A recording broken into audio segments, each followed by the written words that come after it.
জয়পুরহাট ২ আসনের সাবেক সংসদ সদস্য ও পতিত ফ্যাসিস্টের দোসর আবু সাইদ আল মাহমুদ স্বপন নির্বাচনী এলাকায় বক্তব্য দিয়ে তিনি বলতেন, আমি আপনাদের খাদেম হয়ে সেবা করতে এসেছি। কিন্তু টানা ১৫ বছরের এই সংসদ সদস্য খাদেমের নাম করে জয়পুরহাটের পীর বনে গেছিলেন। নিজের অনুসারীদের নিয়ে গড়ে তোলা চক্রের মাধ্যমে নিয়ন্ত্রণ করতেন পুরো জেলার। বিপক্ষের কেউ কথা বললেই নানা হয়রানি করা হতো বলে অভিযোগ ভুক্তভোগীদের। শুধু বিপক্ষ দলের নেতাকর্মী নয়, নিজ দলের নেতাকর্মীকেও নানাভাবে নির্যাতন করেছেন তিনি। কিন্তু জেলার এই প্রভাবশালী নেতা ও ফ্যাসিস্ট আওয়ামী লীগের এই সাংগঠনিক সম্পাদক এখন কোথায়?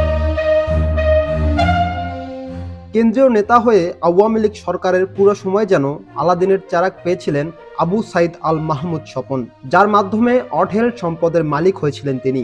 তার স্ত্রী মেহবুবা আলমও শূন্য থেকে হয়েছেন কোটিপতি। দুর্নীতি দমন কমিশনের আবেদনের পরিপ্রেক্ষিতে গত ২ সেপ্টেম্বর আবু সাইদ আল মাহমুদ স্বপনের বিরুদ্ধে দেশ ত্যাগের নিষেধাজ্ঞা দিয়েছিলেন ঢাকার একটি আদালত। ৫ আগস্টের আগে ও পরে তার বিরুদ্ধে অনেক মামলা আছে জয়পুরহাটের বিভিন্ন থানায়। তবে এই মুহূর্তে আবু সাইদ আল মাহমুদ দেশে আছেন নাকি পালিয়ে গেছেন ভারতে, তা নিশ্চিত হওয়া যায়নি। তবে বেশ কিছুদিন আগে খবর ছড়িয়েছিল জয়পুরহাটের এই খাদেমকে দুবাইয়ের একটি স্টেশনে দেখা গেছে, কিন্তু বিষয়টির সত্যতা নিশ্চিত করা যায়নি। স্বপন কোথায় আছে এ বিষয়ে কেউ না জানলেও জানা গেছে গোপনে তার ঘনিষ্ঠ নেতাকর্মীর সাথে মুঠোফোনের মাধ্যমে যোগাযোগ অব্যাহত রেখেছেন তিনি।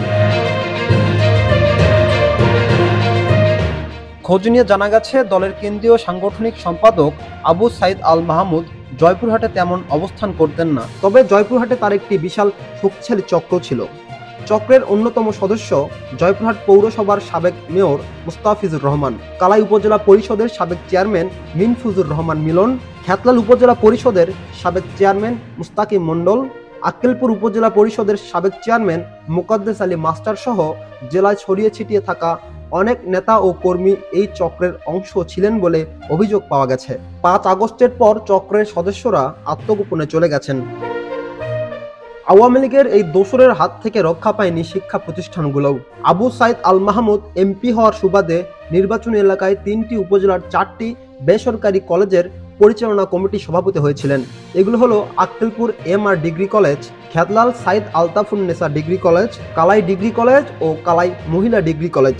এসব প্রতিষ্ঠান জাতীয়করণ, শিক্ষক কর্মচারী নিয়োগে বিপুল পরিমাণ অর্থ হাতিয়ে নেওয়ার অভিযোগ রয়েছে তার বিরুদ্ধে। স্বপনের বিরুদ্ধে নিজ দলের নেতাকর্মীরা মুখ খুলেছেন। এর মধ্যে একজন সাবেক জয়পুরহাট জেলা আওয়ামী লীগের সাংগঠনিক সম্পাদক, কালাই উপজেলার মাত্রাই ইউনিয়ন পরিষদের চেয়ারম্যান আ.ন.ম শওকত হাবিব তালুকদার জানিয়েছেন, শুধু সাবেক হুইপের বিপক্ষে অবস্থান নেওয়ায় আওয়ামী লীগ ক্ষমতায় থাকাকালে তার নামে 11টি মামলা দেওয়া হয়। যেসব নেতা সাবেক হুইপের কথা মতো চলতেন তারা ভালো পদ পেতেন, ভালো থাকতেন। যেসব নেতাকর্মী তার বিপক্ষে গেছেন তারা হামলা আর মামলা উপহার পেয়েছেন। গণহত্যা, চাঁদাবাজি, বিদেশের টাকা পাচারকারী ও পতিত আওয়ামী লীগের এই দোসরকে প্রশাসন কি কখনো বিচারের মুখোমুখি করতে পারবে, নাকি আত্মগোপনেই পার করে দিবেন জীবনের বাকিটা সময়, তা তো সময়ই বলে দেবে।